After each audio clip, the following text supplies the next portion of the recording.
All stories are dramatized recreations. Named locations are fictionalized. Any resemblance to real persons is coincidental. Amelia, software engineer. The leather of the couch is cold against my back, a stark contrast to the stifling heat in this too-small room. Dr. Evans' voice is a calm, measured drone, an algorithm trying to debug the corrupted code of our marriage.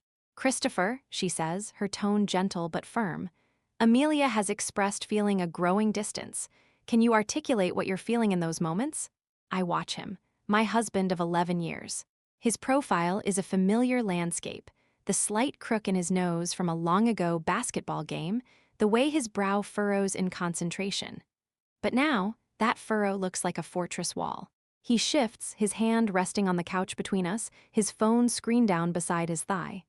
I feel pressured, he says, the word careful, sanitized. It's like every conversation is a test I've already failed, so I shut down. It's easier. Easier. The word echoes in the silent space between my neurons, a trigger for a cascade of logic gates I've been trying to ignore for months. The late nights at the server farm, he said, was undergoing critical migration. The new, careful distance in his touch, as if I were made of porcelain. The way he'd started listening to old 90s rock, music from a time before me. Data points.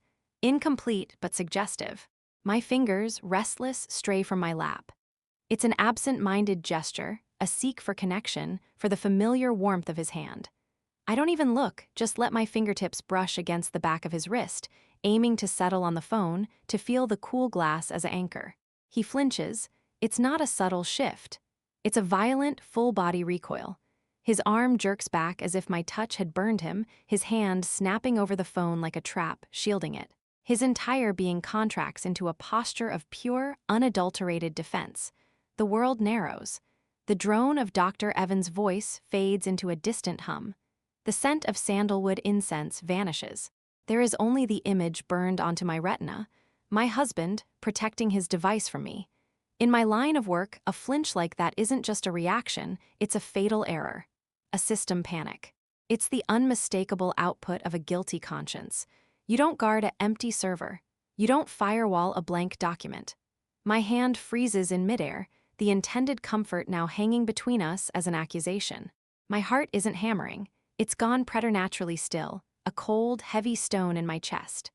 11 years. 11 years of shared mornings, of Christmases with our son, of holding his hand through his father's funeral, of building a life, line of code by line of code. And it all collapses into this single, microsecond-long data point. He flinched. I see the realization dawn on his face, a slow-motion wave of horror as he understands the magnitude of his mistake. His eyes widen, his mouth opens to form some pathetic, compensatory line of code, an excuse, a lie.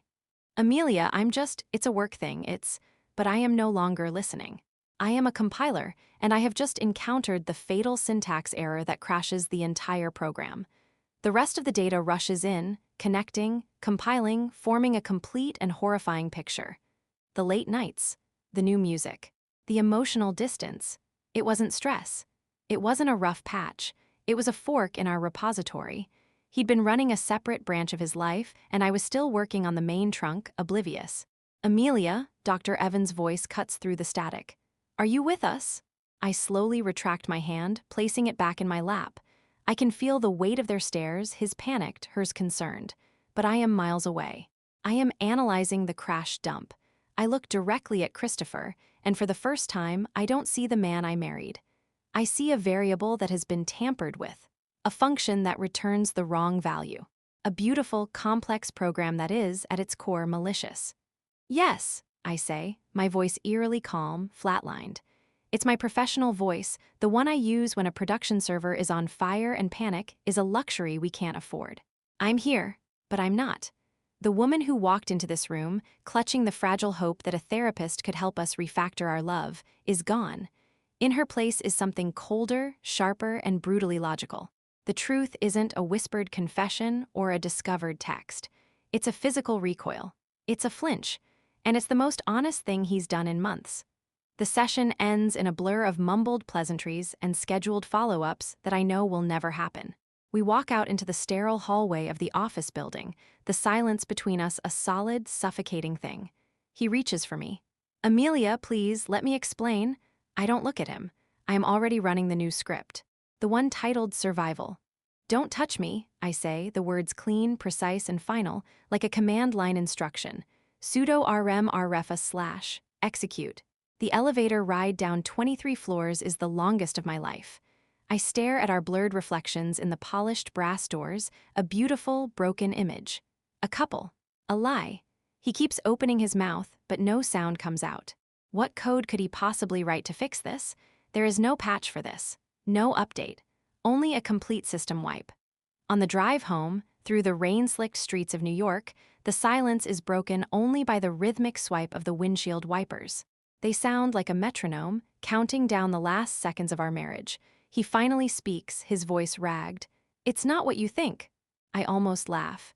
It's the most cliched line in the human protocol. What is it then, Christopher? I ask, my eyes fixed on the taillights of the car ahead, bleeding red into the gloom.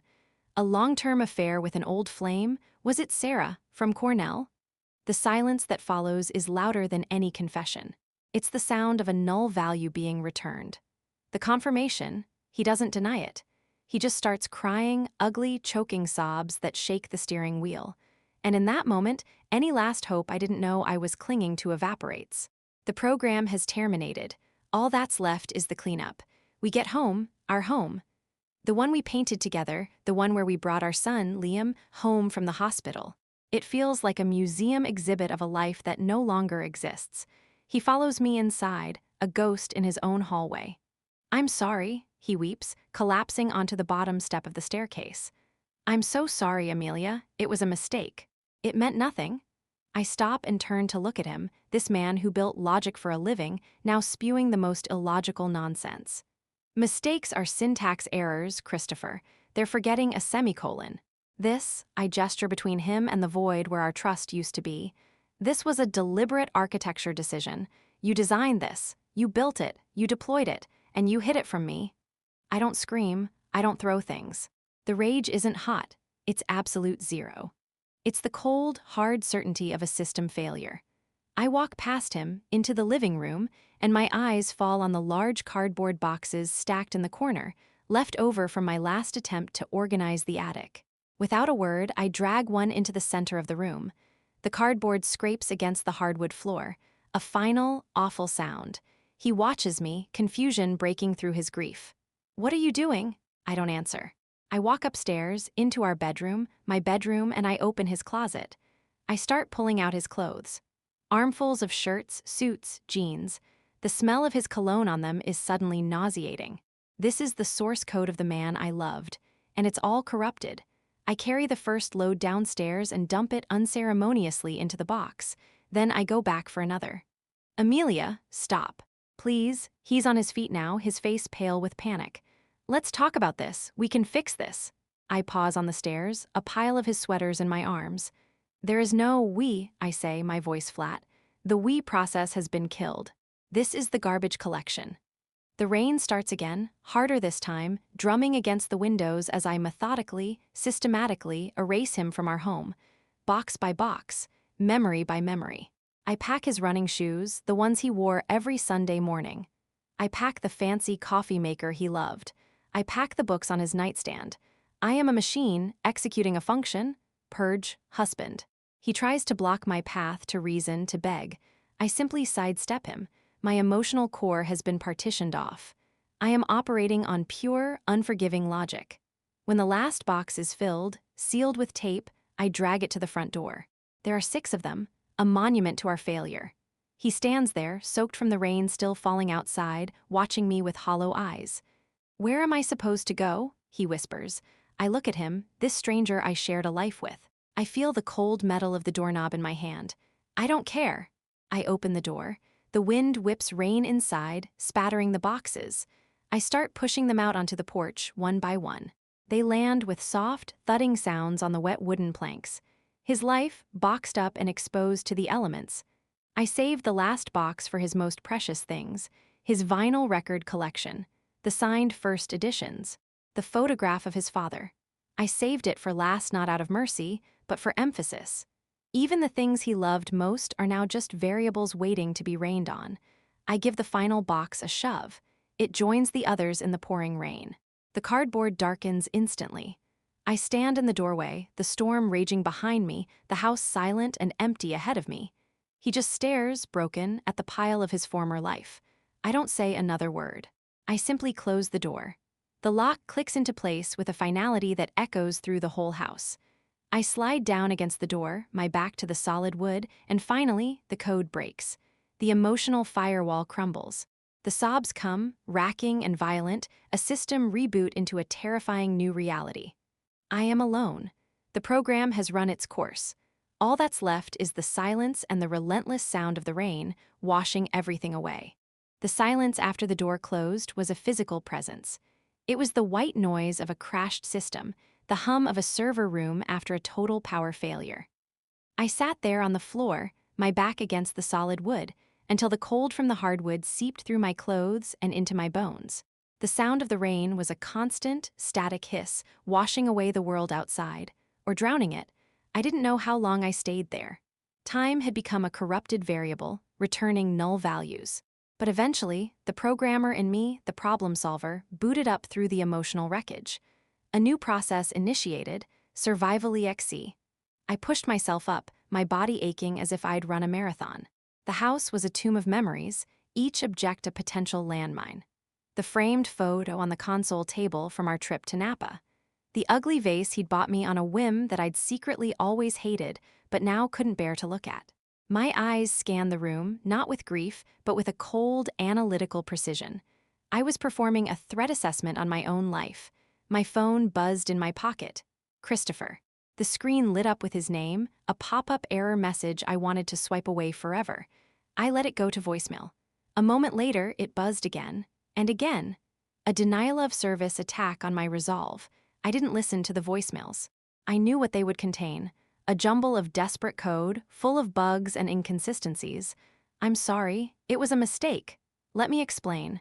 The same tired scripts. I walked to the kitchen, my steps echoing in the emptiness. I needed coffee. No, I needed to make coffee. The ritual of it. The measured scoop of grounds, the water in the reservoir, the press of a button. It was a simple, predictable algorithm. Input A leads to output B, there was comfort in that. My hands were steady. I was compartmentalizing. The part of me that could function, that could compile code and debug complex systems, was walling off the part of me that was shattered. It was a temporary fix, a patch, but it would hold. It had to. The coffee maker gurgled its completion. As I poured the black liquid into a mug, my eyes fell on Liam's drawing stuck to the fridge with a magnet. A crude stick figure family.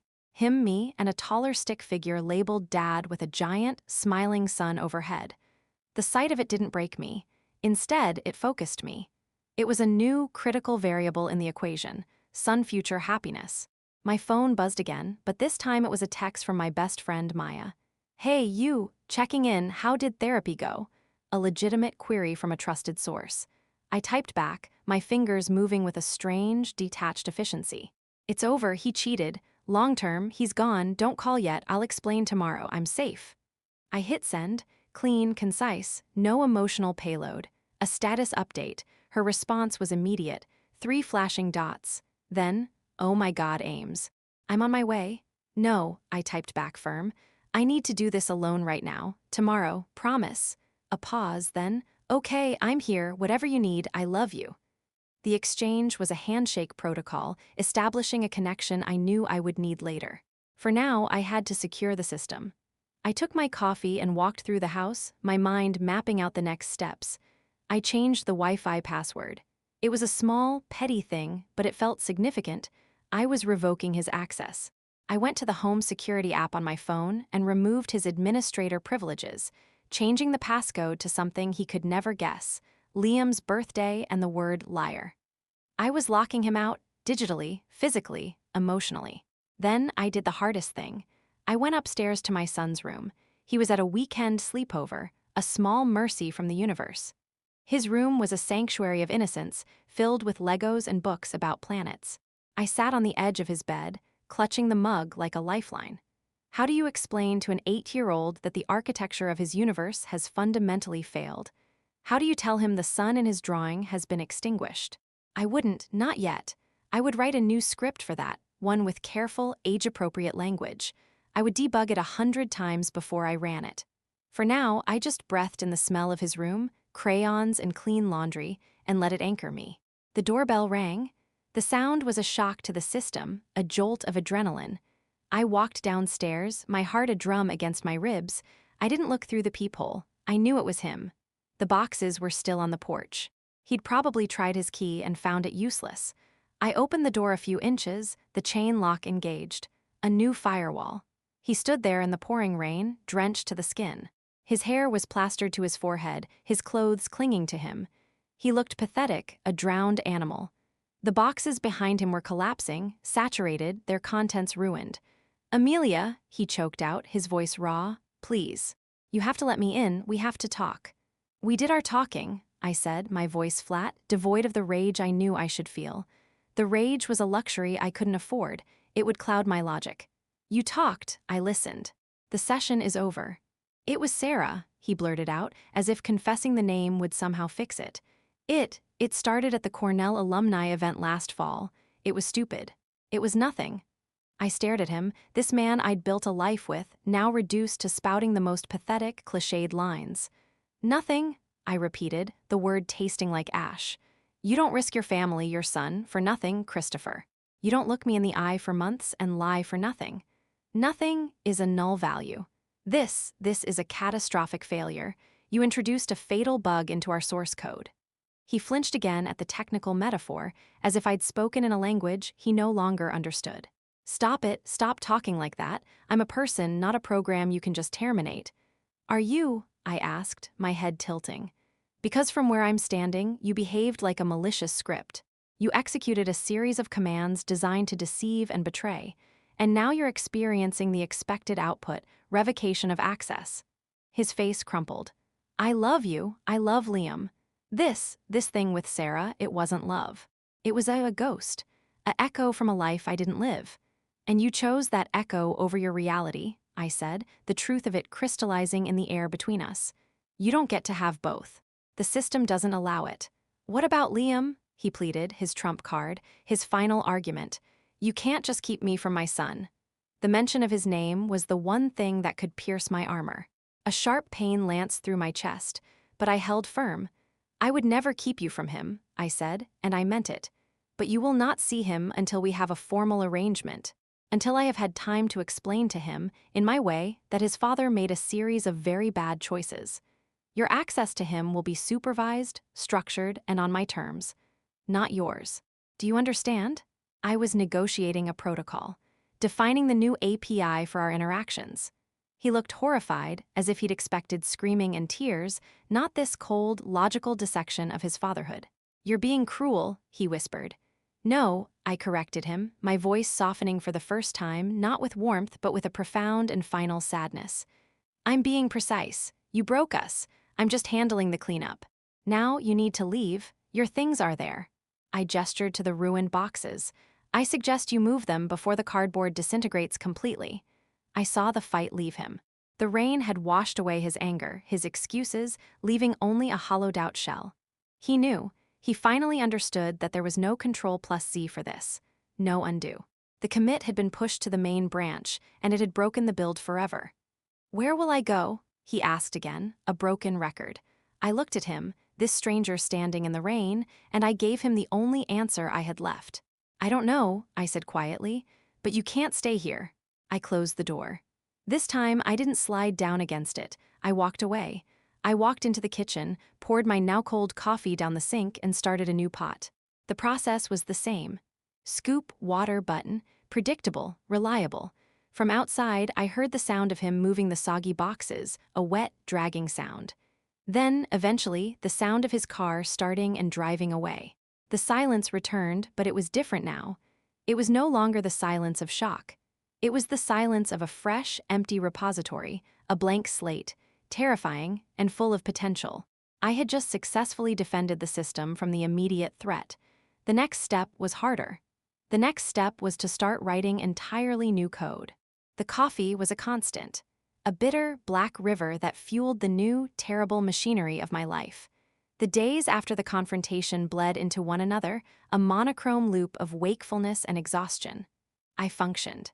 I made breakfast for Liam, packed his lunch with a robot's precision, and drove him to school. I smiled, I nodded, I used the correct inflections. Have a great day, sweetie. Love you. The words were precompiled scripts, running on a separate thread, far away from the core processing unit that was screaming in silence. I had told him. The explanation for Liam was the most complex algorithm I had ever written. I debugged it for hours, testing phrases, weighing the emotional payload of every word. I sat him down on the couch, his small body tucked under my arm, and I spoke in calm, measured tones. You know how sometimes, in a video game, a character makes a really bad choice that affects the whole game? I'd begun. He'd nodded, his serious blue eyes fixed on mine. Well, Daddy made a very bad choice. A choice that hurt Mommy's feelings very, very much. It was a choice about being honest. Because of that, things are going to change. Daddy isn't going to live here with us anymore. His lower lip had trembled. Is it because of the boxes in the rain? The question had nearly shattered me. He'd heard. He'd known something was wrong. Yes, baby, because of the boxes in the rain. Is he going to live with the lady he talks to on the phone late? Liam had asked, his voice small. The world had tilted. He'd known more than I could have imagined. Children are excellent packet sniffers. They intercept all the traffic, even if they can't decrypt it. For a little while, yes, I'd said, my voice straining to remain even. But that doesn't change how much he loves you. It doesn't change how much I love you. This is about grown-up problems. It is not your fault. He'd cried then, quiet, confused tears that I wiped away with my thumb. We sat there for a long time, just holding each other. The first git commit in our new, fractured repository. A snapshot of our shared grief. The legal process was its own special kind of hell. It was a language of cold, impersonal clauses, a stark contrast to the raw, emotional code I was wrestling with. Christopher, through his lawyer, was contrite, compliant. He didn't fight for the house, for assets. He was agreeing to everything, a form of penance. It made me angrier than if he'd fought. His acquiescence felt like another manipulation, a way to control the narrative of his own redemption. My lawyer, a sharp, impeccably dressed woman named Brenda Chen, became my new compiler. She translated my pain into motions, my demands into legal filings. We sat in her sterile, minimalist office, a world away from my emotionally cluttered home. He's offering a very favorable custody arrangement, Brenda said, her voice neutral as she scanned the document. Standard visitation, every other weekend. He's waiving his right to dispute the primary residence. He's also agreeing to the division of assets as you outlined. It's surprisingly straightforward. I stared out the window at the New York skyline, a forest of ambition and glass. It's not straightforward. It's him trying to buy back a shred of decency. He's optimizing for guilt reduction, not for fairness. Brenda looked up, a flicker of respect in her eyes. Perhaps, but it's an optimization that benefits you and Liam. My advice is to accept it. We can always petition for more later if he becomes difficult, but a compliant ex-husband is a rare and beautiful thing in my line of work. I nodded. It was logical, efficient.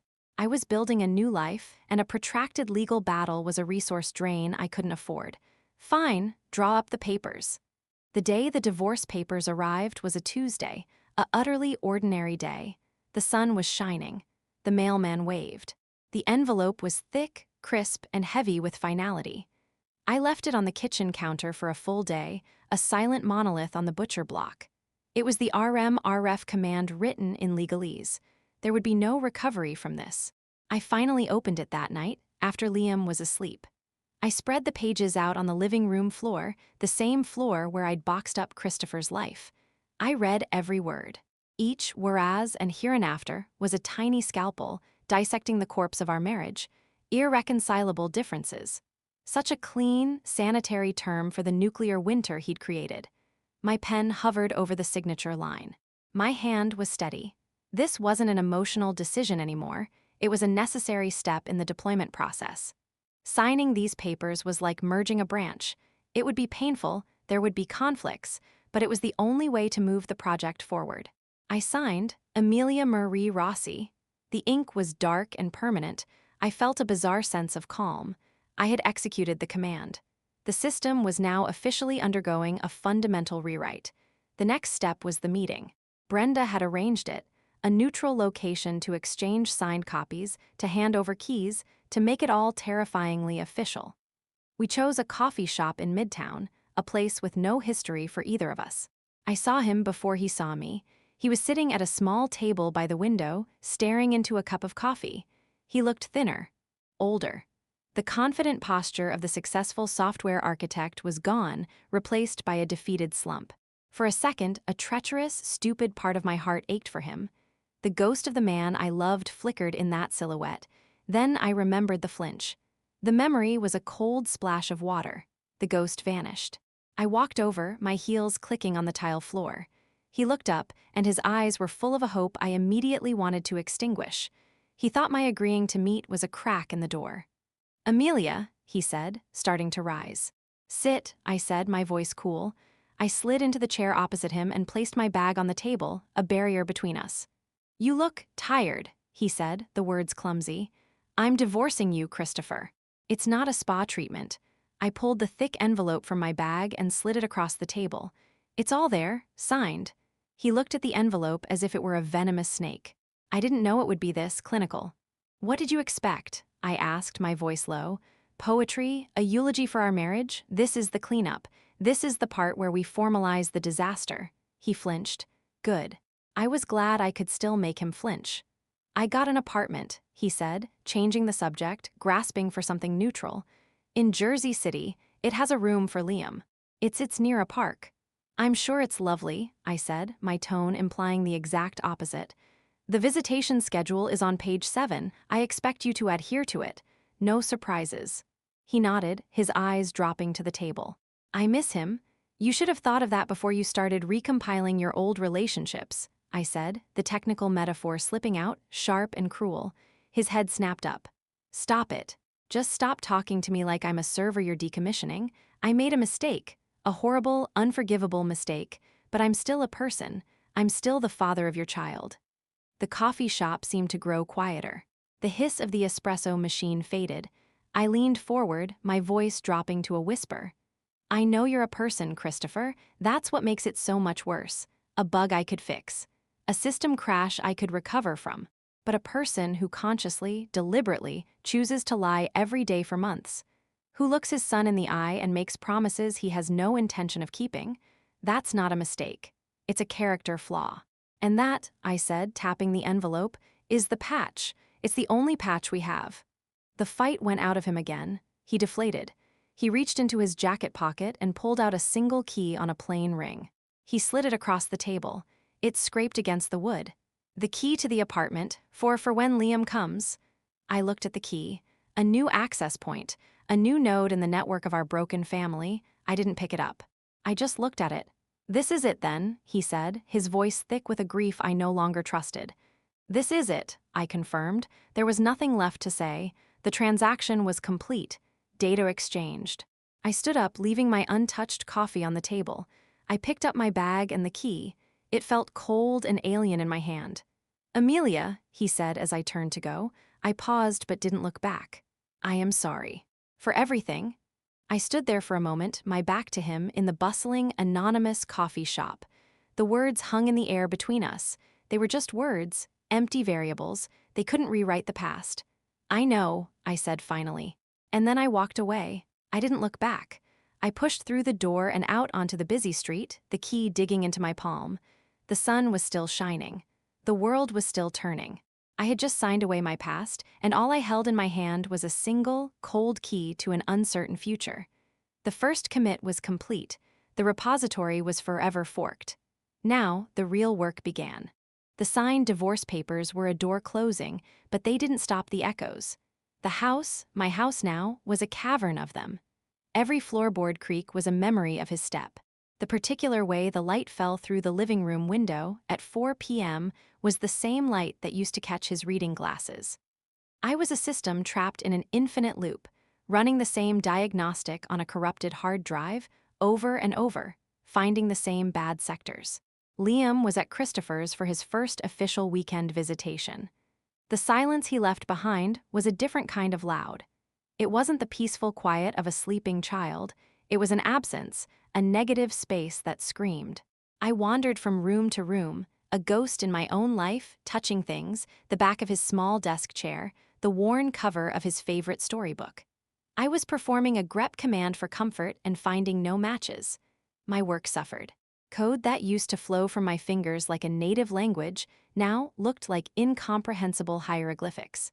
I'd stare at a block of Python for an hour, my mind looping back to the look on Christopher's face in the coffee shop.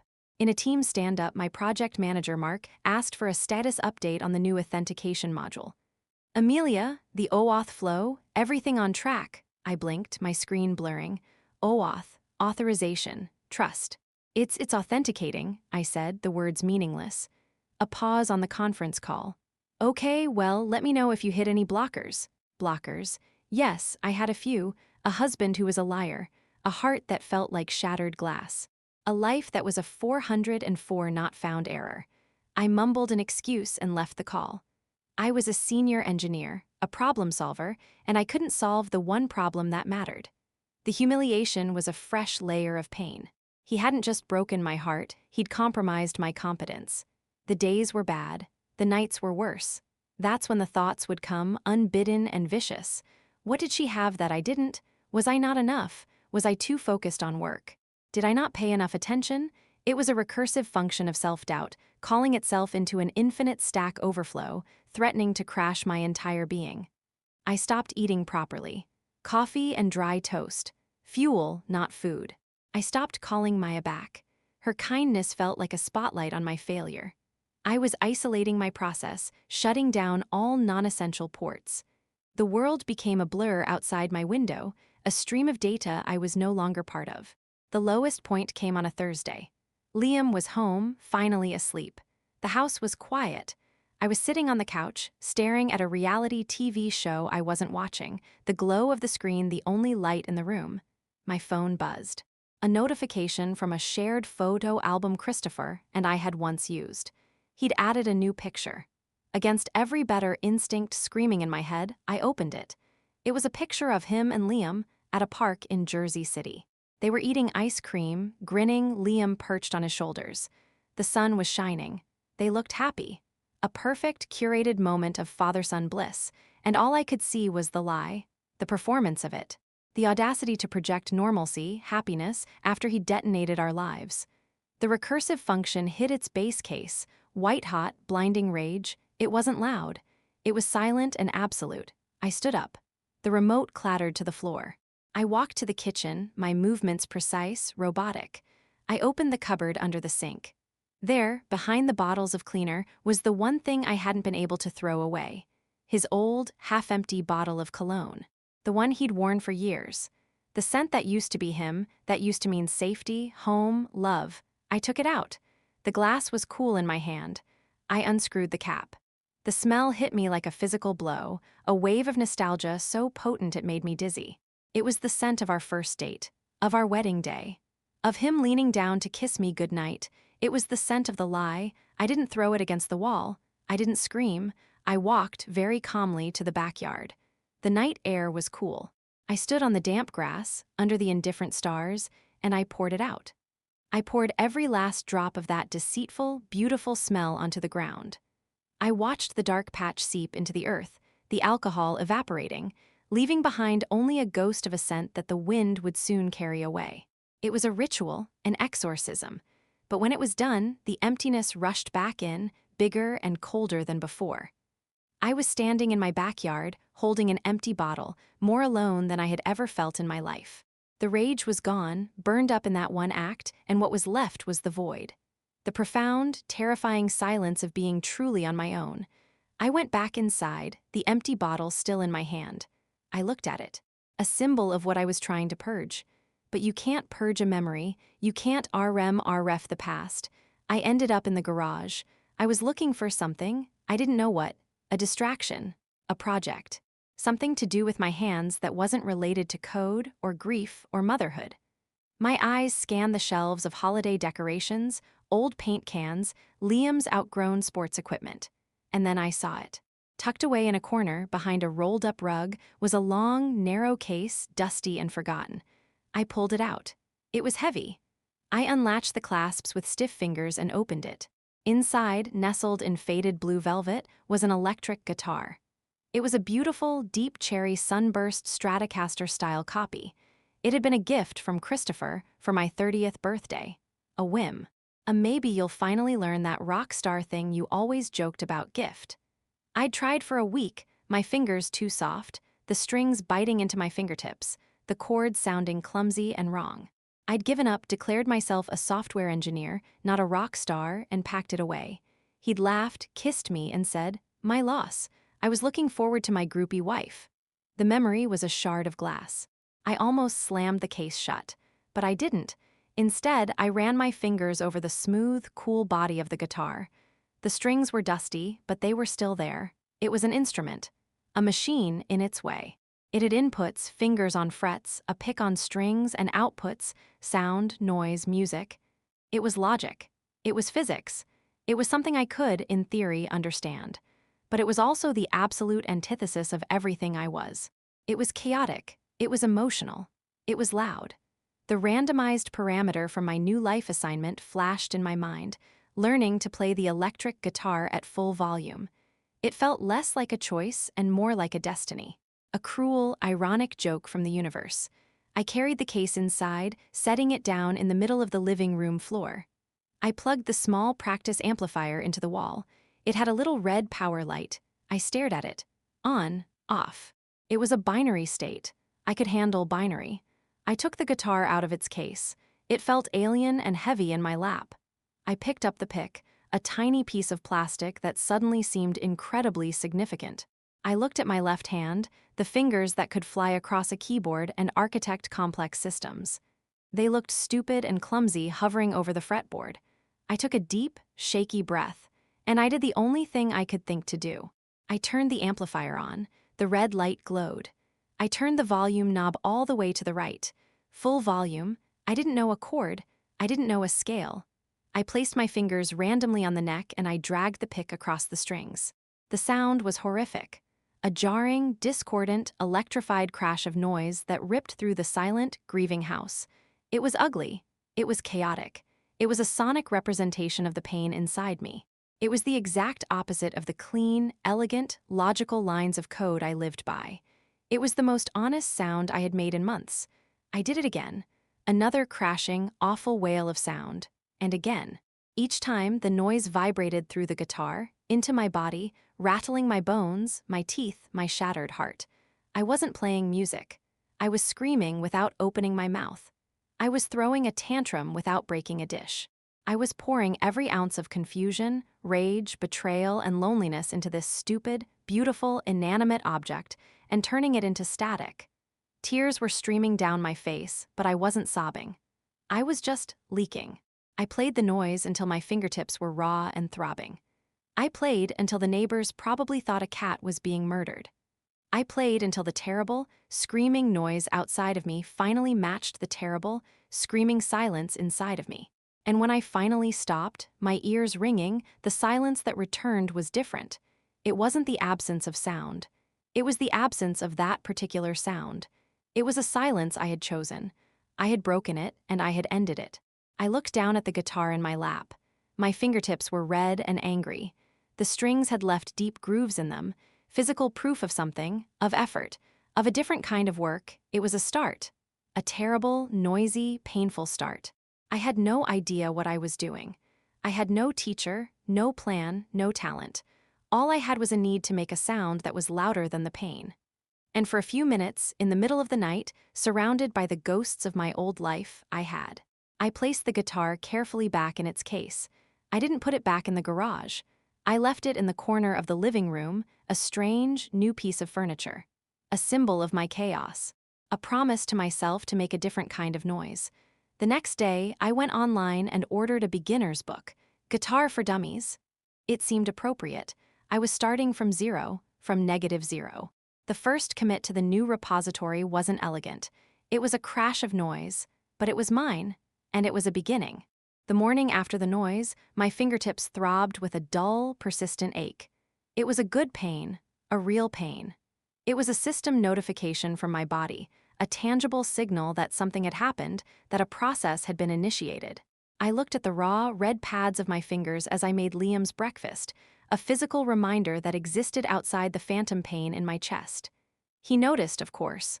"Mommy, Owie?" he asked, pointing his spoon at my hand. "Yes, baby," I said, pouring his orange juice. "Mommy tried to play guitar last night. The strings are sharp. Like a knife." His eyes went wide. "A little," I admitted. "But it's okay. It means I'm learning." The guitar case remained in the corner of the living room. It was no longer a forgotten relic. It was a presence. A challenge. A monument to my own chaotic outburst. Every time I walked past it, it seemed to ask a silent question. Was that it? Was that all you have? One night of noise? The Guitar for Dummies book arrived. I left it on top of the case for 2 days. Its cheerful yellow and black cover a mockery of my inability to even hold the pick correctly. My logical mind rebelled. This was an inefficient use of time. The learning curve was too steep, the ROI negligible. I could be using these hours to upskill in a new programming language, to contribute to open-source projects, to do something that actually made sense. But the memory of that cathartic, terrible noise wouldn't leave me. It had been a pressure valve, and the silence that had followed felt cleansed. So, one evening after putting Liam to bed, I did the illogical thing. I opened the book. I sat on the floor with the guitar, the amp's volume now at a respectful 2 instead of 10, and I began. The first lesson was excruciating. It was titled Getting to Know Your Guitar. I already felt patronized. The second was how to hold the pick. My fingers, so adept at dancing across a keyboard, felt like thick, clumsy sausages. The pick kept spinning, falling, disappearing into the carpet. I spent 45 minutes on that single page, my jaw clenched, frustration a hot coil in my stomach. This was worse than debugging a race condition in multi-threaded code. The next lesson was the open strings. The book assured me that simply playing each string in order, E, A, D, G, B, E, would sound like something. It didn't. It sounded like 6 separate, equally unimpressive noises. The high E string was a thin, pathetic plink. The low E was a dull, bassy thud. There was no music here. There was only physics. I wanted to give up. I wanted to slam the book shut, pack the guitar away, and go back to what I was good at. A world of clean logic and predictable outcomes. But then I looked at my stupid, raw fingertips. I'd already paid an entry fee in pain. I couldn't quit now. It was the sunk cost fallacy, and I embraced it like a life raft. I tried again the next night, and the next.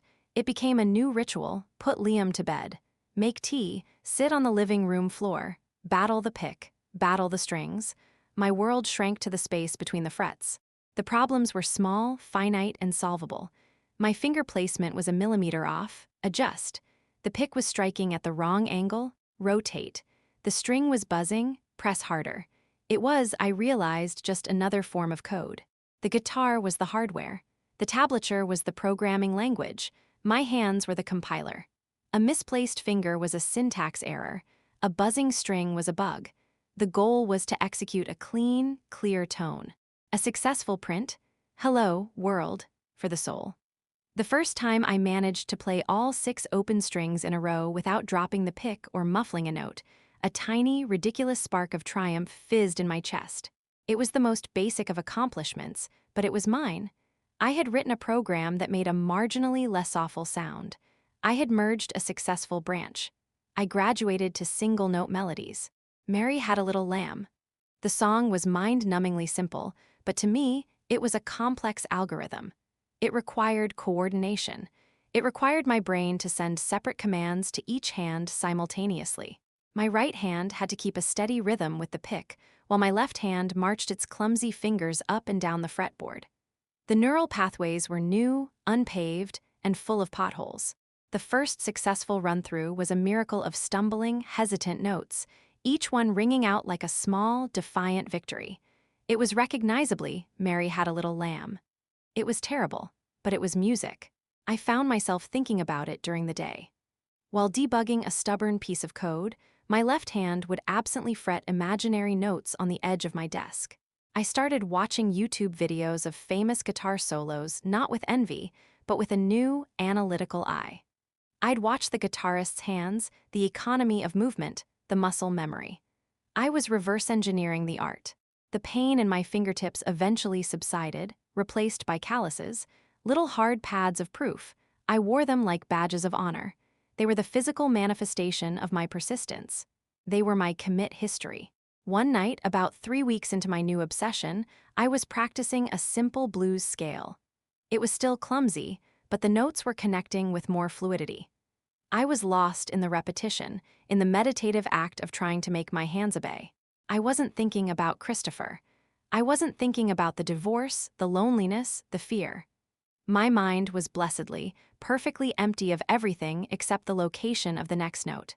And then a small voice from the hallway said, "Mommy, that's pretty." I stopped playing, my heart lurching. Liam was standing there in his dinosaur pajamas, his stuffed dog under his arm, his hair sleep-tousled. "I'm sorry, sweetie, did I wake you?" I asked, my voice thick with guilt. He shook his head and padded into the room, climbing onto the couch to watch me. "It's like a snake," he said, yawning. "The sound. It's a slithery snake." I looked at the guitar, then back at my son. To me, it was a clumsy blues scale. To him, it was a slithery snake. The analogy was perfect and beautiful and entirely unexpected. "Do you want to try?" I asked softly. His eyes lit up. He nodded, scrambling off the couch. I sat him on my lap and placed the giant guitar in his small ones. He giggled as the wood vibrated against him. I held his tiny index finger and guided it to press down on the 3rd fret of the string. It was a C note. "Now, you strum this one string," I said, holding the pick with his other hand and helping him drag it across. Plink. A clear, bright note rang out. Liam's face exploded in a smile of pure, unadulterated wonder. "I did it! I made the snake sound." He wanted to do it again and again. For 10 minutes, we sat there, my arms around him, making single, clear notes ring out into the quiet living room. It was the first time since the divorce that we had shared a moment of pure, unfiltered joy that wasn't tinged with sadness or loss. We weren't a broken family in that moment. We were just a mom and her boy, making slithery snake sounds together. After I put him back to bed, I returned to the living room. I picked up my guitar again. The calluses on my fingertips met the familiar pressure of the strings. I played the simple scale again. It wasn't about rage anymore. It wasn't about noise. It was about a single, clear note that could make my son smile. It was about building something new, one note at a time. I had started with a crash of static, but I had found my first note, and it was enough. For now, it was enough. The guitar became my new kernel, the core around which my days began to reorganize. My life, which had been a chaotic heap of fragmented processes, started to find a new scheduling algorithm. It wasn't graceful, but it had a rhythm.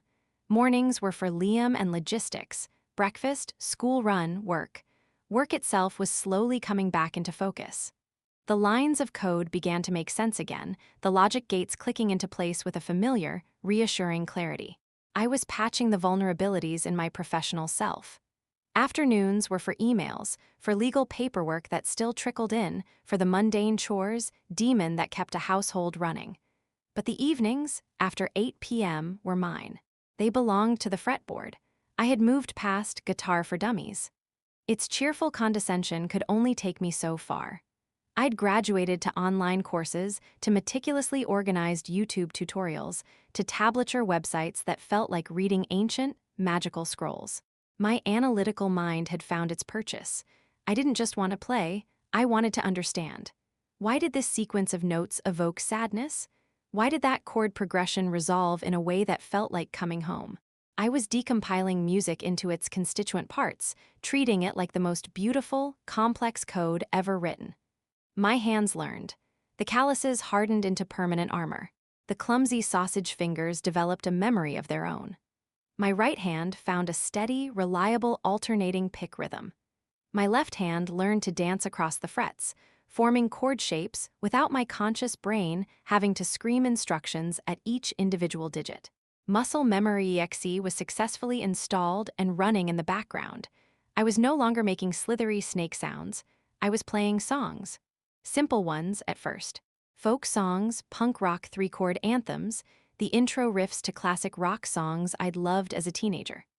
The first time I played the opening notes of Smoke on the Water, and it actually, undeniably, sounded like smoke on the water. I laughed out loud. a sudden, unexpected burst of joy that echoed in the empty room. The guitar was no longer just an outlet for pain. It was becoming a source of pride. A skill I was building from the ground up, alone. Every new chord mastered, every song completed, was a unit test passed. It was a progress bar filling for me, and me alone. This newfound competence began to bleed into other areas. I started looking at the house not as a museum of pain, but as a system that could be optimized.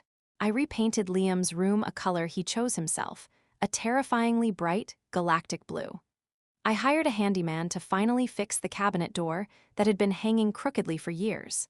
I was applying patches, making incremental commits to improve my environment. I even went on a date. It was Maya's doing, of course. She'd worn me down over weeks of careful, persistent nudging.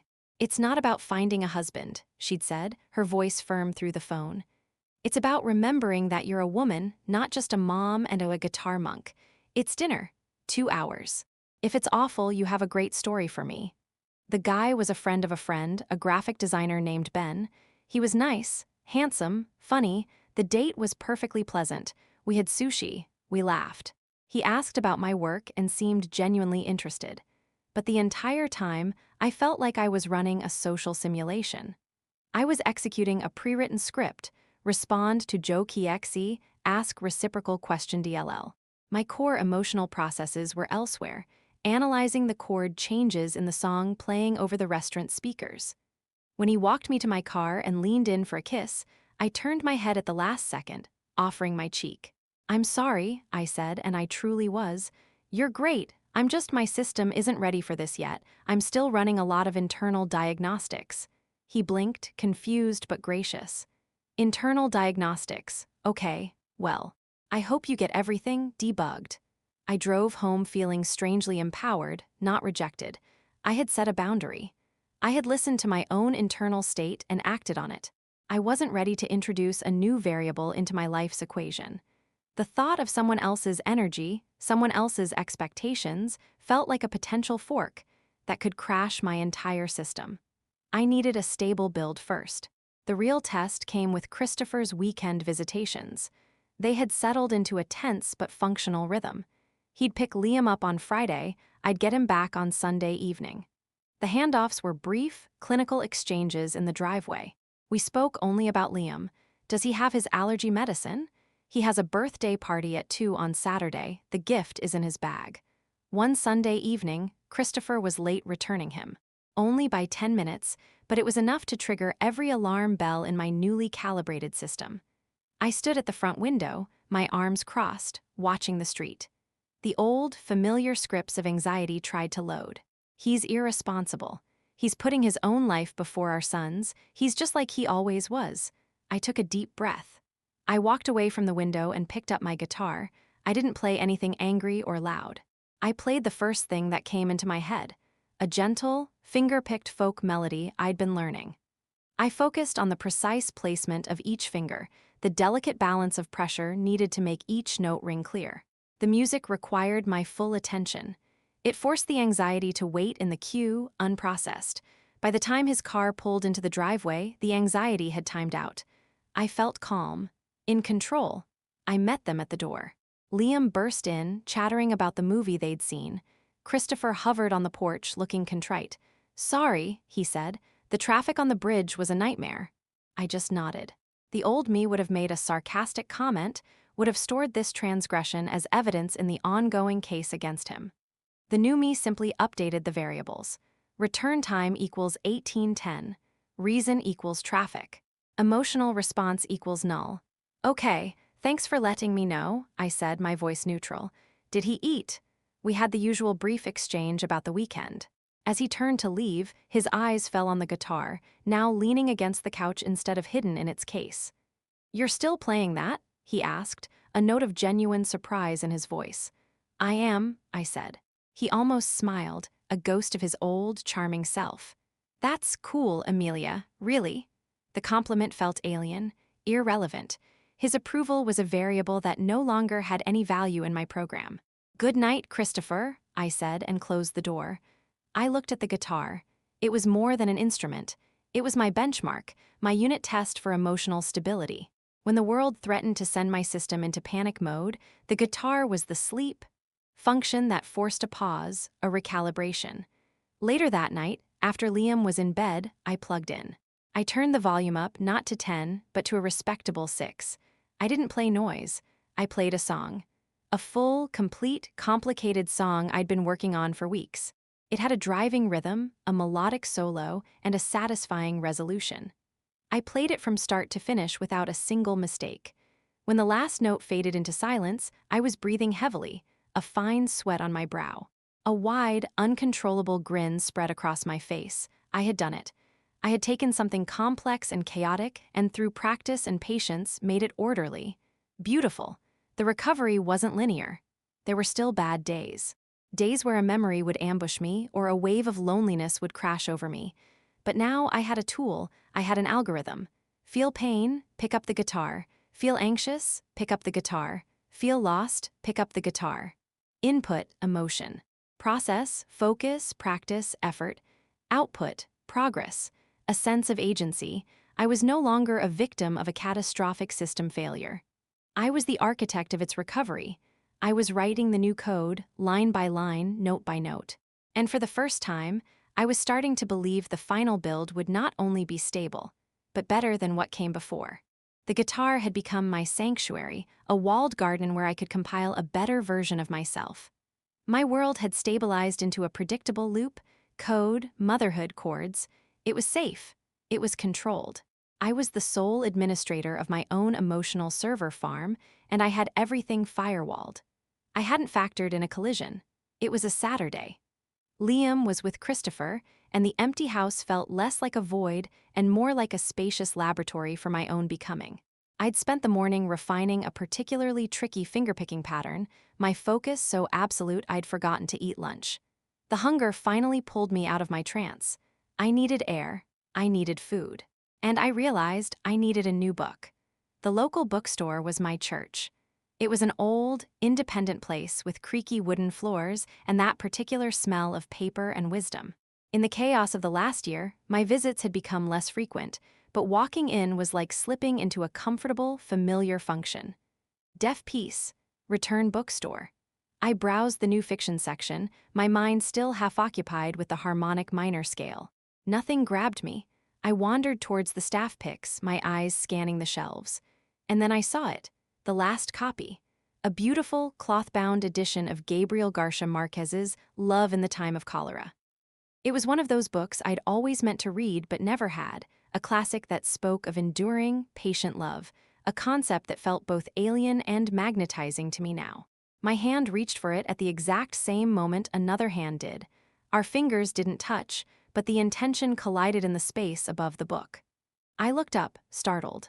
He was tall, with kind eyes that crinkled at the corners and a faint, apologetic smile already forming on his lips. He was dressed in dark jeans and a simple, well-fitting sweater. He looked solid, grounded. "Oh, sorry," we both said in unison, and then laughed, a short, awkward burst of sound in the quiet aisle. "After you," he said, gesturing to the book with a hand. I noticed his hands. They were capable-looking, with long fingers and clean nails. They were the hands of someone who did things. "No, please, you were first," I insisted, my social scripts booting up with a slight lag. My first instinct was to retreat, to cede the territory. It was the path of least resistance.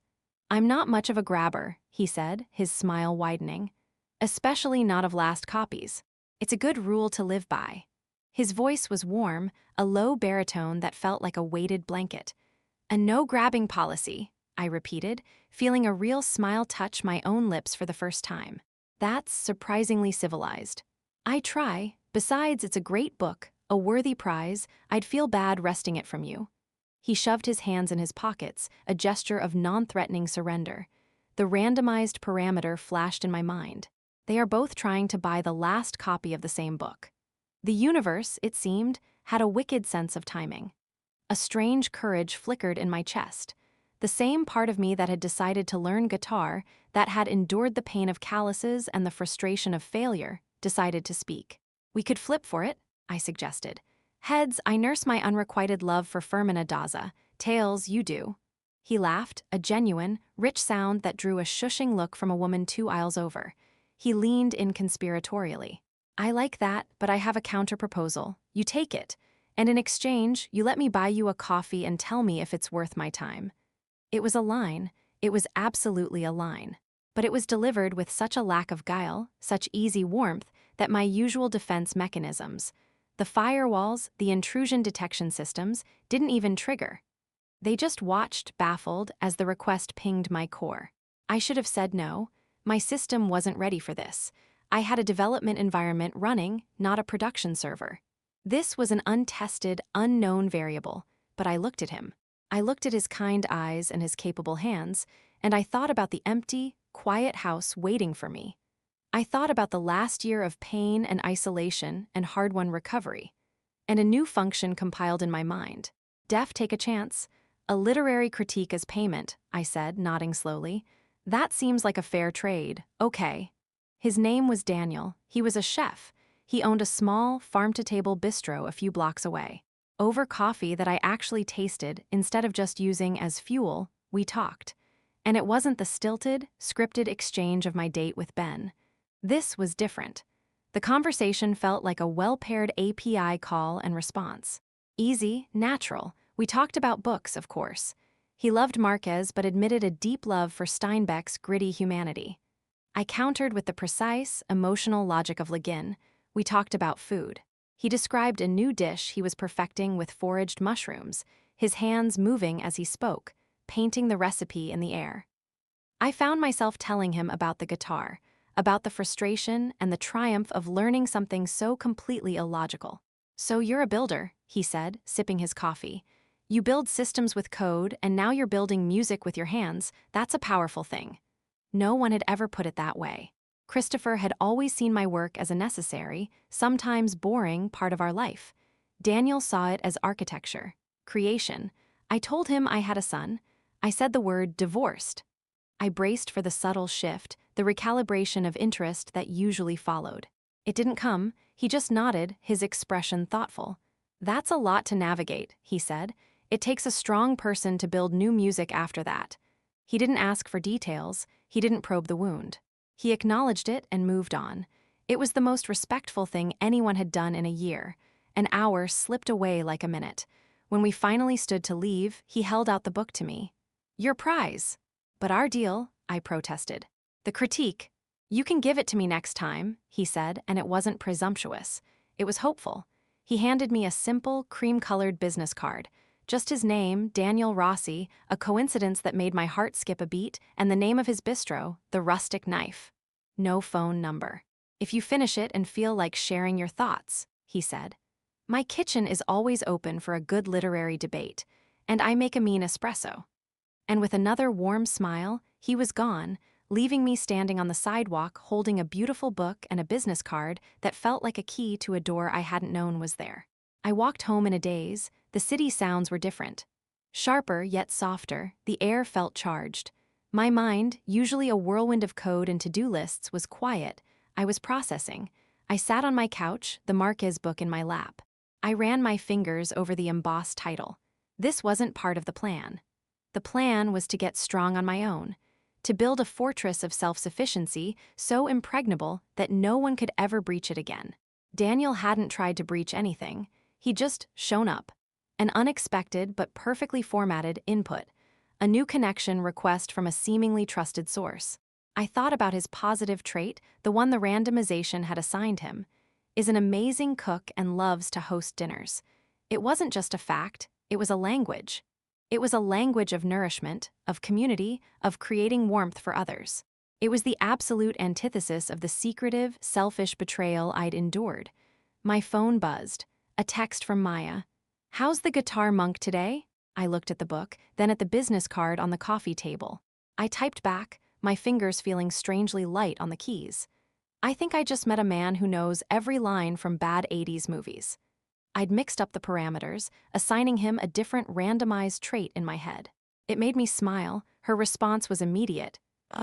Details. Now, but I didn't have details. I had a feeling that was equal parts terror and exhilarating potential.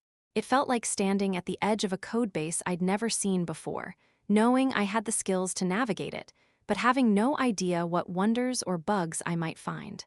I picked up my guitar. But for the first time, I didn't need it to quiet the noise. The noise was a pleasant, curious hum. I played anyway. I played a soft, hopeful melody that seemed to write itself. It was a song for a new chapter, one I hadn't known I was allowed to write. The fortress was still there. But maybe, just maybe, it was time to drawbridge down. The book sat on my nightstand for a week. I didn't open it. It was a monument to that strange, serendipitous collision in the bookstore, and I was afraid that reading it would somehow break the spell. What if I hated it? What if his taste was terrible? What if the magic of the meeting was entirely contained in that one moment, and reality would be a disappointing null return? My life, however, had absorbed the new variable. The Daniel object existed in my mental RAM, a process running quietly in the background. I'd catch myself wondering what he was doing. Was he in his kitchen, reducing a sauce? Was he poring over a produce delivery, selecting the perfect tomatoes? The specificity of his passion was captivating. Christopher's world had been abstract, code, architecture, systems. Daniel's was tactile, sensory, immediate. It was grounded in things you could touch and taste. I found myself staring at his business card more than I cared to admit, the rustic knife. It sounded solid, honest. A week to the day after our meeting, I did something that felt both terrifying and inevitable. I didn't call, I didn't text, I went there. It was a Tuesday evening, early enough that the dinner rush wouldn't have started. I told myself I was just scouting the location, doing due diligence on this new, unexpected input. The restaurant was nestled on a tree-lined street in the West Village, a warm glow emanating from its windows. Through the glass, I could see it was cozy. Exposed brick, dark wood, intimate tables with simple linen napkins. It was full but not crowded. And there he was. Behind a small, open pass-through window into the kitchen, I could see his profile. He was focused on a plate, his brow furrowed in concentration, using tweezers to place a microgreen with the precision of a surgeon. He was in his element. This wasn't a man trying to impress. This was a man fully immersed in his craft. My courage almost failed me. This felt like an intrusion. I was about to turn away when he looked up. His eyes scanned the dining room, a chef's habit, checking the rhythm of his room, and they landed on me standing frozen on the sidewalk. His expression shifted instantly from focused intensity to surprised recognition, and then to a smile that was genuinely, unreservedly warm. He said something to a sous chef and disappeared from the window. A moment later, the front door opened and he was there, wiping his hands on a side towel tucked into his apron string. He smelled of garlic, thyme, and something indefinably delicious. "Amelia," he said, and my name sounded different in his mouth. Not like a label, but like a note of music. "You came. I was in the neighborhood," I lied, my cheeks flushing. "I thought I'd see the place. It looks lovely." "It's better on the inside," he said, his eyes crinkling. "And I have a strict policy against letting literary critics evaluate my work from the sidewalk. Come in, please." He held the door open. It was an instruction, a gentle but clear command. I stepped over the threshold. The atmosphere was alive with the soft clink of cutlery, the low hum of conversation, and the incredible aroma of roasting meats and herbs. It was the opposite of the sterile, silent environment of my coding life. It was vibrant, messy, and human. "I can't stay," I protested weakly as he guided me to a small, empty two-top in the corner. "You're working, I don't want to interrupt." "You're not interrupting, you're a guest." My favorite kind of guest, the unexpected one. He pulled out a chair for me. "Sit, I'll get you a glass of wine, on the house, a consultant's fee." He was gone before I could refuse, returning a minute later with a glass of deep red wine. "A Nebbiolo, it's bold but has a soft heart, like a good protagonist." He winked. "I'll be back, I have to finish the service, but I want to hear your thoughts on the book. And everything else." And then he was back in his kitchen, a whirlwind of controlled chaos. I sat there, sipping the incredible wine, watching him work. He was a conductor. A quiet word to a server, a hand on a cook's shoulder, a quick taste of a sauce, a nod of approval. He was building something here, something tangible and good. He wasn't just feeding people, he was creating experiences. Nourishment in its truest sense. I did open the book then. I read the first page, and then the next. The prose was lush, magical, about a love that was patient and enduring. It was the perfect antidote to my own story of love's sudden, catastrophic failure. He sent out food. Small plates, each one a masterpiece. A crostini with whipped goat cheese and a marmalade that tasted like sunshine. A perfect scallop seared to a golden brown, resting on a pea puree so vibrantly green it looked photoshopped. A snack, the server said. From chef. Each bite was a revelation. It was food that had been cared for, considered. It was the edible manifestation of his positive trait, is an amazing cook and loves to host dinners. He wasn't just showing off, he was sharing his passion. He was hosting me. By the time the dinner service began to wind down, I was full, slightly tipsy from the wine, and utterly disarmed. He emerged from the kitchen, pulling off his apron. He looked tired, but happy. He slid into the chair opposite me. "So," he asked, "the food be brutal, I can take it." It's incredible, Daniel," I said, and the words felt completely inadequate. The scallop, I didn't know food could taste like that. It was perfect. He leaned back, looking satisfied. "Good, I'm glad."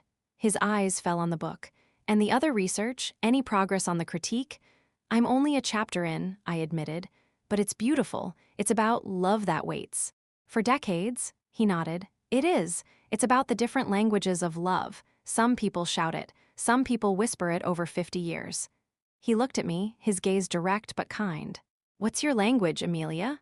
The question was so personal, so unexpected, that it bypassed all my defenses. I thought of Christopher's grand gestures that had hidden secret lies. I thought of my own love, expressed in clean code and a well-run home and packed lunches. I don't know anymore, I said honestly. I thought it was about building a secure, stable system. But the system crashed. "Sometimes a crash is just a forced reboot," he said gently. "A chance to install a better OS." We talked for another hour. The restaurant emptied around us. He told me about his failed restaurant in Boston, about losing everything and starting over here. I told him about the guitar, about the catharsis of making noise. I didn't mention Christopher by name. I didn't need to. Daniel listened the way he cooked, with his full attention, adding just the right ingredient of a question or a comment to draw the best flavors out of the story. It wasn't a date. It was a connection. A meeting of two people who understood what it meant to build something from scratch, to find passion in their craft, to fail and to start again. He walked me to the door when it was time to leave. The street was quiet now. "Thank you for the dinner," I said, "and the wine and the company." "Thank you for the first-hand critique," he replied. "It was my pleasure." He hesitated for a second. "I'd like to do it again. Maybe under circumstances where I'm not sweating over a grill." I smiled. "I'd like that too." "Good." He didn't try to kiss me. He didn't even try to hug me. He just reached out and gently squeezed my hand. His fingers were warm and strong. "Good night, Amelia. Get home safe." I walked away, my hand tingling where he touched it. I felt light, unburdened. The world seemed to have more color, more flavor. He wasn't a threat to my hard-won peace. He felt like an extension of it, a new, beautiful module that compatible with my core system. I had gone to the rustic knife afraid of breaking a spell. I left feeling like I'd just been initiated into a new one. The protocol for interacting with Daniel Rossi was unlike any I'd ever known.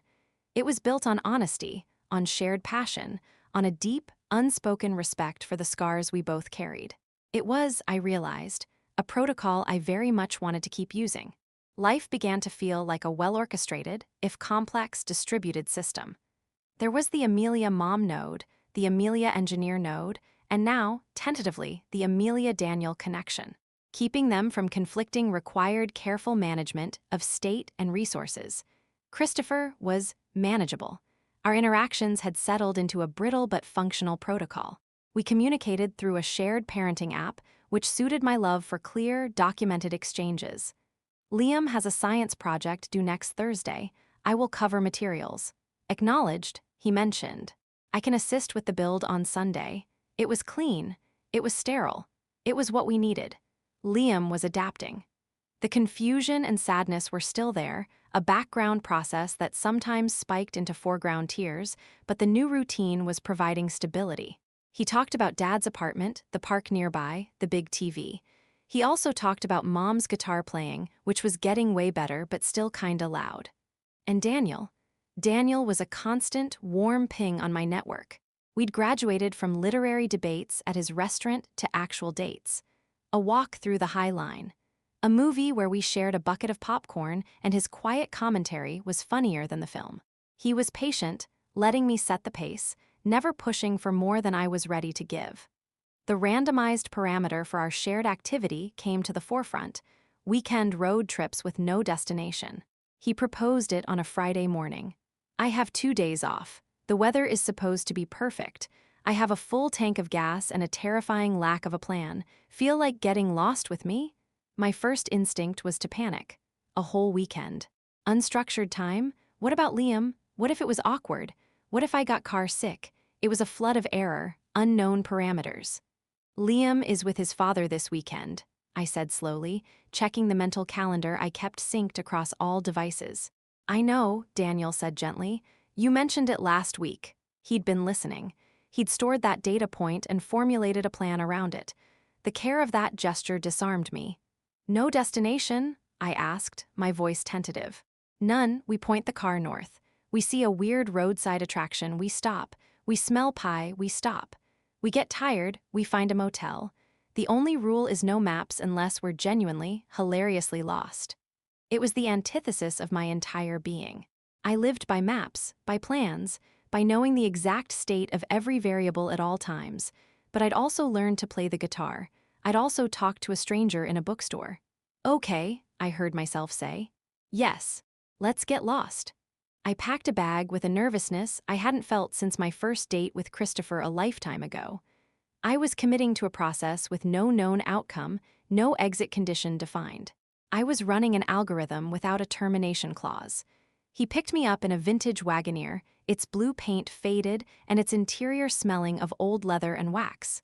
It was solid, reliable, and full of character, just like him. He grinned as I climbed in. Ready for the grand tour of nowhere? We drove.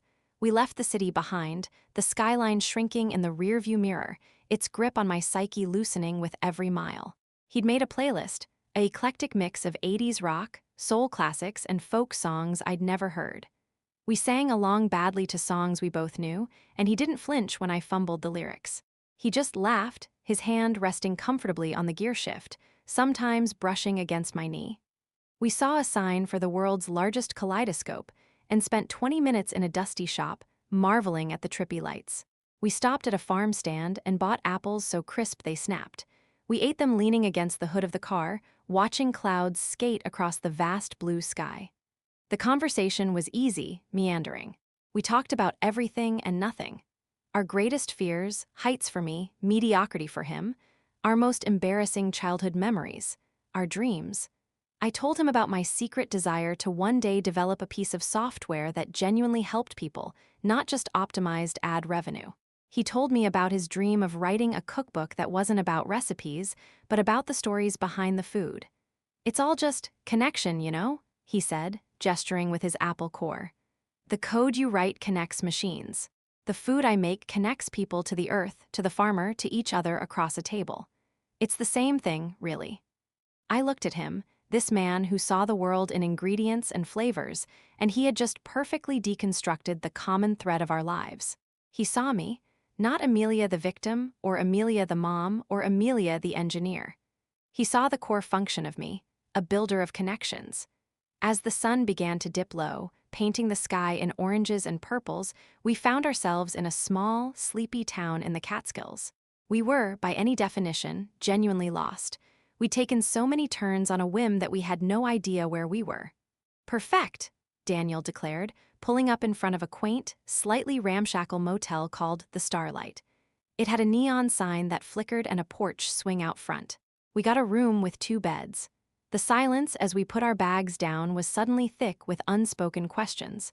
This was the moment where the script could get complicated, where expectations could collide. He turned to me, his expression serious for a moment.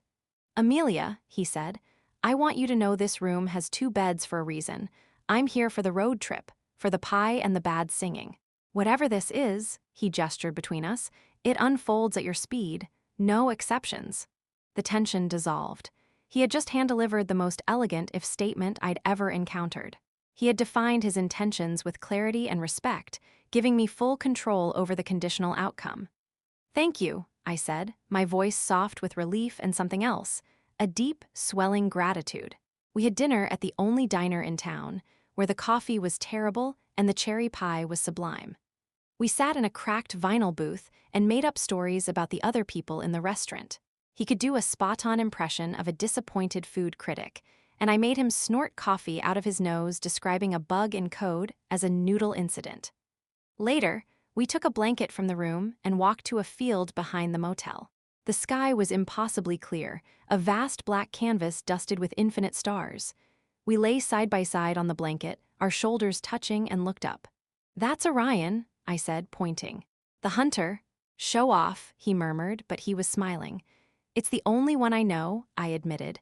"Christopher, he was into astronomy. Some of it rubbed off." It was the first time I'd voluntarily spoken his name to Daniel. The word felt strange in my mouth, but not painful. It was just a fact, a piece of historical data. Daniel was quiet for a moment. Then he said, "Well, thank you, Christopher, for the astronomy lesson. But I think that one over there looks like a whisk, and that one is definitely a slice of sourdough." I laughed, the sound echoing in the quiet field. He was gently, beautifully reclaiming the sky for us, making it ours. We lay there in comfortable silence for a long time, watching the stars burn light years away. His pinky finger found mine and linked with it. A small connection. A tiny, perfect API call of affection. In that moment, I wasn't a divorcee. I wasn't a betrayed wife. I wasn't a software engineer or a mom. I was just a woman on a blanket under a sky full of bread and whisks, holding the hand of a man who made her feel safe and seen and, surprisingly, wonderfully silly. The weekend was a success. The process hadn't crashed. We found our way home the next day, stopping for a hike and a disastrous attempt to skip stones on a lake. When he dropped me off at my house, I felt a pang of loss. The adventure was over. He walked me to my door. "I had a really good time getting lost with you, Amelia." "Me too," I said, and I meant it more than I could express. He leaned in and kissed me then. It wasn't a kiss of frantic passion. It was slow and sweet and tasted like cherry pie and promise. It was a perfect, stable commit. When I walked inside, the house didn't feel empty. It felt like it was waiting for me to bring a piece of that weekend magic back into it. I looked at the guitar in the corner. I looked at Liam's toys scattered on the floor. I had gone on a road trip with no destination and had found something I didn't know I was looking for. A new way to be. The Amelia-Daniel connection was no longer a tentative link. It was a stable, secure tunnel. And for the first time, I was eager to see what data we would exchange next. The for sale sign went up on a Tuesday. It was Christopher's idea, a final, stark admission that our shared project was officially deprecated.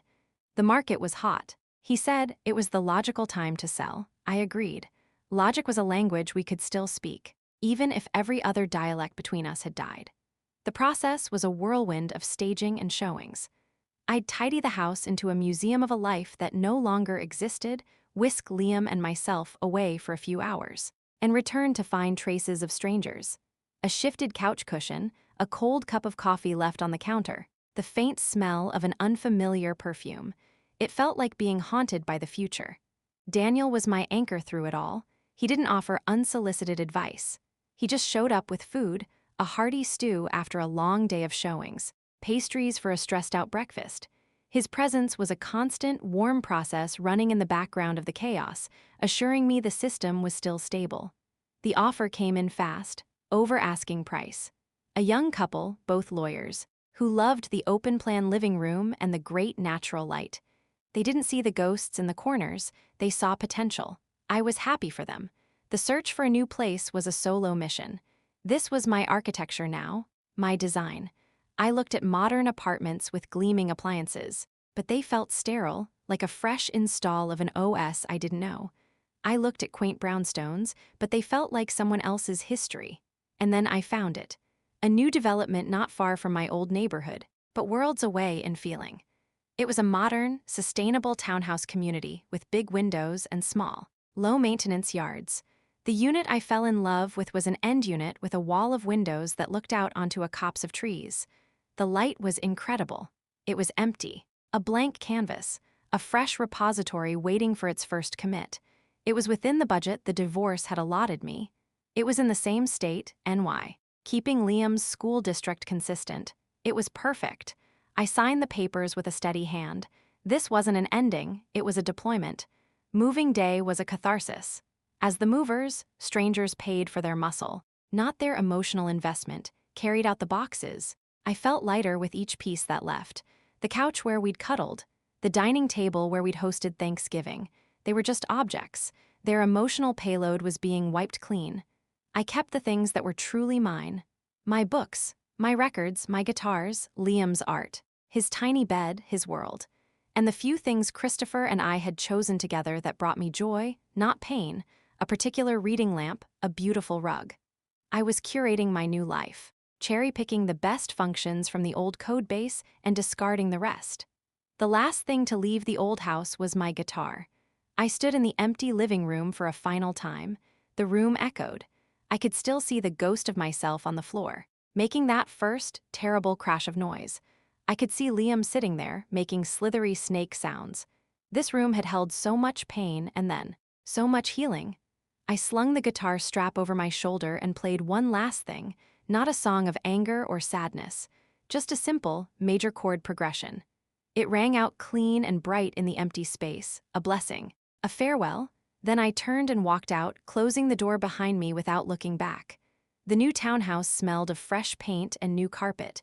It was empty, full of sunlight and potential.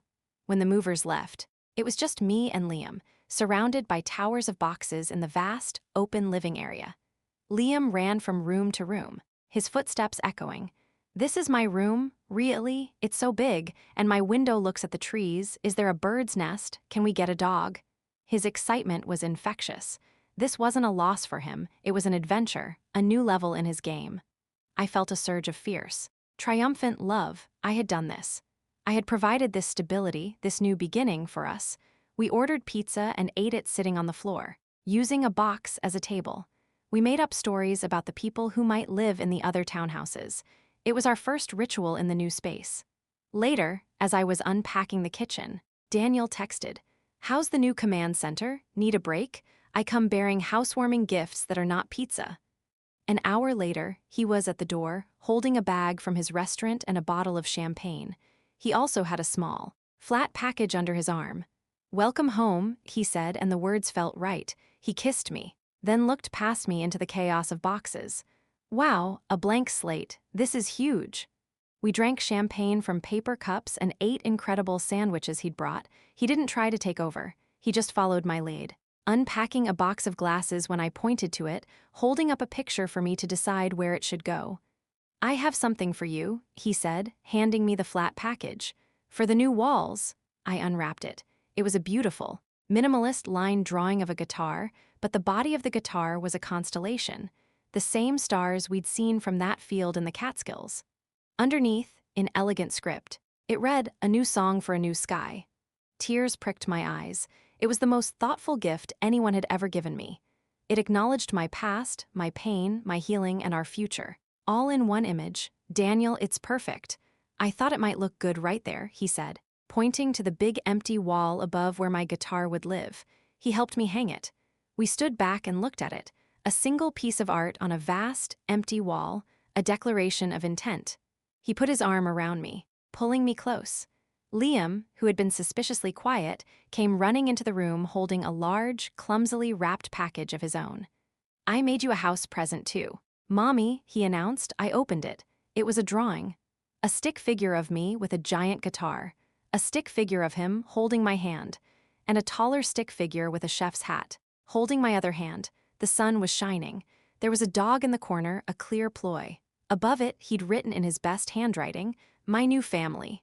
I knelt down and pulled him into a tight hug, the drawing crinkling between us. I looked over his shoulder at Daniel, who was watching us with a soft, wondering expression on his face. In that moment, surrounded by boxes in the sunlight of our new home, with the man I was growing to love and the son who was my entire heart, I felt it. The final pseudo-reboot had completed. The system was back online.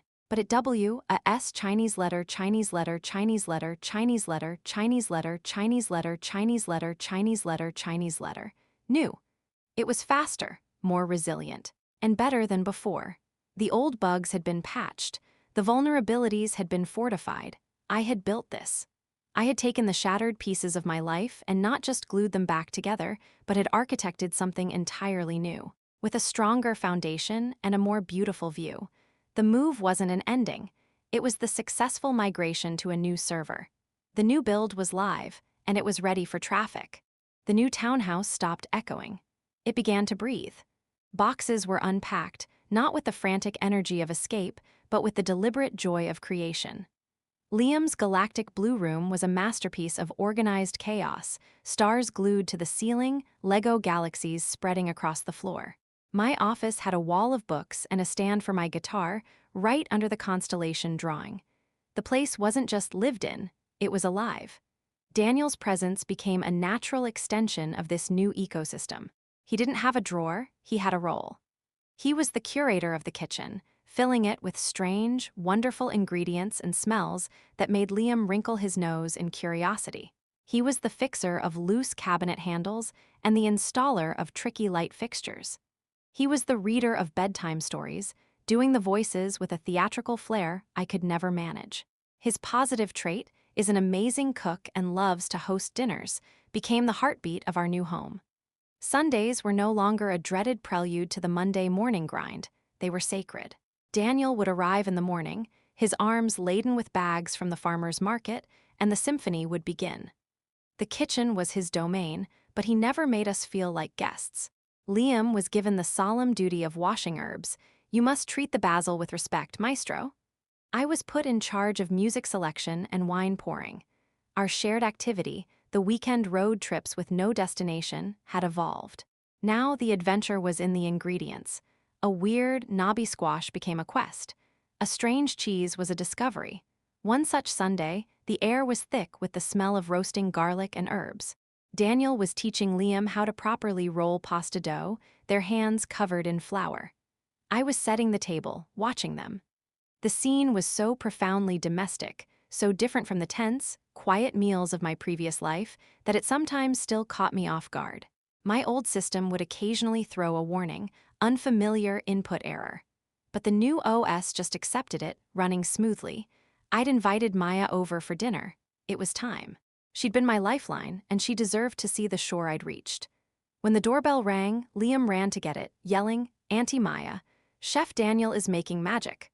Maya walked in, her eyes wide, taking in the warm light, the set table, the smell, and the sight of a handsome man in an apron teaching my son the ways of the dough. She hugged me tightly and whispered in my ear, "Holy shit, Ames, you didn't tell me he looked like that. And it smells like heaven. I'm so happy I could punch you." Dinner was a revelation. Homemade pappardelle with a wild mushroom ragu, a salad with apples and walnuts, crusty bread. It wasn't just food, it was a story on a plate. Daniel told us about the elderly Italian man at the market who'd sold him the mushrooms, insisting they were the best of the season. He made the procurement sound like an epic tale. As we ate, Liam, buzzing with importance, said, "And I wash the basil, with respect." Maya laughed. "I can taste the respect, kiddo. It's delicious." We talked and laughed, the conversation flowing as easily as the wine. Daniel engaged Maya, asking about her work, drawing her out. He was a natural host, his attention making everyone feel included, valued. He wasn't performing, he was just sharing his natural state of being. After dessert, a lemon tart that made Maya groan with pleasure, she and I cleared the plates while Daniel and Liam launched into a mock debate about the best superhero, a debate I knew Daniel was expertly losing. In the kitchen, Maya nudged me. "Okay, system diagnostic. Level with me, how's the new build running?" I looked through the kitchen doorway into the living room.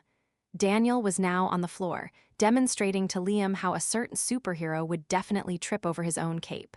Liam was giggling uncontrollably.